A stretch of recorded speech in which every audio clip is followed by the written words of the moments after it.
Hi, second graders. Miss Jaskolski here. We are going to start a new book for this week, and this one, again, it's another Judy Bloom book. This one is called Superfudge. I know a lot of you really liked the other book, and you liked the character of Fudge, so we're going to continue reading more stories about him. So let's get started. We're going to start Chapter 1, Guess What, Peter? Life was going along okay when my mother and father dropped the news. Bam! Just like that. "We have something wonderful to tell you, Peter," Mom said before dinner. She was slicing carrots into the salad bowl. I grabbed one. "What is it?" I asked. I figured maybe my father's been made president of the company, or maybe my teacher phoned saying that even though I don't get the best grades in the 5th grade, I am definitely the smartest kid in the class. "We're going to have a baby," Mom said. "We're going to what?" I asked, starting to choke. Dad had to whack me on the back. Tiny pieces of chewed up carrot flew out of my mouth and hit the counter. Mom wiped them up with a sponge. "Have a baby," Dad said. "You mean you're pregnant?" I asked Mom. "That's right," she told me, patting her middle. "Almost 4 months." 4 months? You've known for 4 months and you didn't tell me? "We wanted to be sure," Dad said. "It took you 4 months to be sure?" "I saw the doctor for the second time today," Mom said. "The baby's due in February." She reached over and tried to tousle my hair. I ducked and got out of the way before she could touch me. Dad took the lid off the pot on the stove and stirred up the stew. Mom went back to slicing carrots. "You'd have thought we were discussing the weather." "How could you?" I shouted. "How could you? Isn't one enough?" They both stopped and looked at me. I kept right on shouting, "Another fudge, just what the family needs." I turned and stormed down the hallway. Fudge, my 4-year-old brother, was in the living room. He was shoving crackers into his mouth and laughing like a loon at Sesame Street on TV. I looked at him and thought about having to go through it all over again. The kicking and the screaming and the messes and more, much more. I felt so angry that I kicked the wall. Fudge turned. "Hi, Pita," he said. "You are the biggest pain ever invented," I yelled. He tossed a handful of crackers at me. I raced to my room and slammed the door so hard my map of the world fell off the wall and landed on my bed. My dog Turtle barked. I opened the door just enough to let him squeeze through, then slammed it shut again. I pulled my Adidas bag out of the closet and emptied 2 dresser drawers into it. "Another fudge," I said to myself. "They're going to have another fudge." There was a knock at my door and Dad called. "Peter, go away," I told him. "I'd like to talk to you," he said. "About what?" As if I didn't know. "The baby." "What baby?" "You know what baby. We don't need another baby." "Need it or not, it's coming," Dad said. "So you might as well get used to the idea." "Never. We'll talk about it later," Dad said. "In the meantime, scrub up. It's time for dinner." "I'm not hungry." I zipped up my bag, grabbed a jacket, and opened my bedroom door. No one was there. I marched down the hall and found my parents in the kitchen. "I'm leaving," I announced. "I'm not going to hang around waiting for another fudge to get born. Goodbye." I didn't move. I just stood there waiting to see what they'd do next. "Where are you going?" Mom asked. She took 4 plates out of the cabinet and handed them to Dad. "To Jimmy Fargo's," I said, although until that moment I hadn't thought about at all where I would go. "They have a 1-bedroom apartment," Mom said. "You'd be very crowded." "Then I'll go to Grandma's. She'll be happy to have me." "Grandma's in Boston for the week visiting Aunt Linda." "Oh." "So why don't you scrub up and have your dinner and then you can decide where to go," Mom said. I didn't want to admit that I was hungry, but I was. And all those good smells coming from the pots and pans on the stove were making my mouth water. So I dropped my Adidas bag, went down the hall to the bathroom. Fudge was at the sink. He stood on his stool, lathering his hands with 3 inches of suds. "Hello, you must be Bert," he said in his best Sesame Street voice. "My name is Ernie. Glad to meet you." He offered me one of his sudsy little hands. "Roll up your sleeves," I told him. "You're making a mess." "Mess, mess. I love to make a mess," he sang. We know, I told him. I ran my hands under the faucet and dried them on my jeans. When we got to the table, Fudge arranged himself in his chair.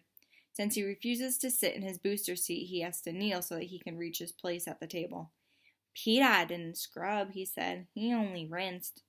"You little," I started to say, but Fudge was already yapping away to my father. "Hello, I'm Bert. You must be Ernie." "That's right," my father said, playing along with him. "How are you, Bert?" "Well, I'll tell you," Fudge said. "My liver's turning green and my toenails are falling off." "Sorry to hear that, Bert," my father said. "Maybe tomorrow will be a better day." "Yes, maybe," Fudge said. I shook my head and piled some mashed potatoes on my plate, then I drowned them in gravy. "Remember when we took Fudge to Hamburger Heaven," I said, "and he smeared the mashed potatoes all over the wall?" "I did that?" Fudge asked, suddenly interested. "Yes," I told him, "and you dumped a plate of peas on your head, too." My mother started to laugh. "I'd forgotten all about that day.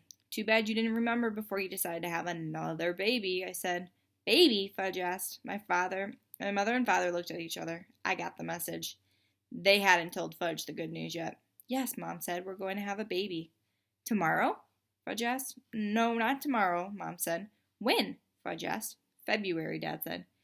January, February, March, April, May, June, July, Fudge recited. Okay, I said. We all know how smart you are. 10, 20, 30, 40, 50. Enough, I said. A, B, C, D, E, F, G, R, B, Y, Z. Will somebody turn him off? I said. Fudge was quiet for a few minutes. Then he said, what kind of new baby will it be? Let's hope it's not like you, I said. Why not? I was a good baby, wasn't I, Mommy?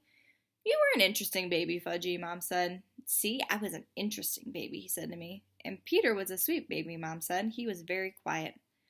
Lucky you had me first, I said to Mom, or you might not have had any more kids. Was I a quiet baby too? Fudge asked. I wouldn't say that, Dad said. I want to see the baby, Fudge said. You will. Now. You can't see it now, Dad said. Why not? Fudge asked. Because it's inside me, Mom told him. Here it comes, I thought. The big question. When I asked it, I got a book called How Babies Are Made. I wondered what Mom and Dad would say to Fudge, but Fudge didn't ask. Instead, he banged his spoons against his plate and howled, I want to see the baby. I want to see the baby now. You'll have to wait until February, Dad said, just like the rest of us. Now, Fudge screamed. Another 5 years of this, I thought, maybe even more. And who's to say they aren't going to keep on having babies one after the other? Excuse me, I said, getting up from the table. I went to the kitchen and grabbed my Adidas bag. Then I stood in the doorway and called, Well, I better be on my way. I sort of waved goodbye. Where is Peta going? Fudge asked. I'm running away, I told him, but I'll come back to visit someday.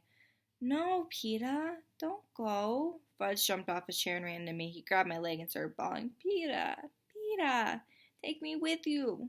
I tried to shake him off my leg, but I couldn't. He can be really strong. I looked at my mother and father, then I looked down at Fudge, who gave me the same look as Turtle when he's begging for a biscuit. If only I knew for sure what the baby would be like, I said. Take a chance, Peter, Dad said. The baby won't necessarily be anything like Fudge. But it won't necessarily not be like him either, I answered. Fudge tugged at my leg. I want an interesting baby, he said, like me. I sighed. If you think it's going to sleep in my room, you're crazy, I told Mom and Dad. The baby will sleep in here, Mom said, in the dining area. Then where will we eat? Oh, we'll think of something, Mom said. I put my Adidas bag down and tried shaking Fudge off one more time. Okay, I said, I'll stay for now. But when the baby comes, if I don't like it, I'm leaving. Me too, Fudge said. Sam got a new baby and it smells. He held his nose. Phew. Who wants dessert, Dad asked. It's vanilla pudding.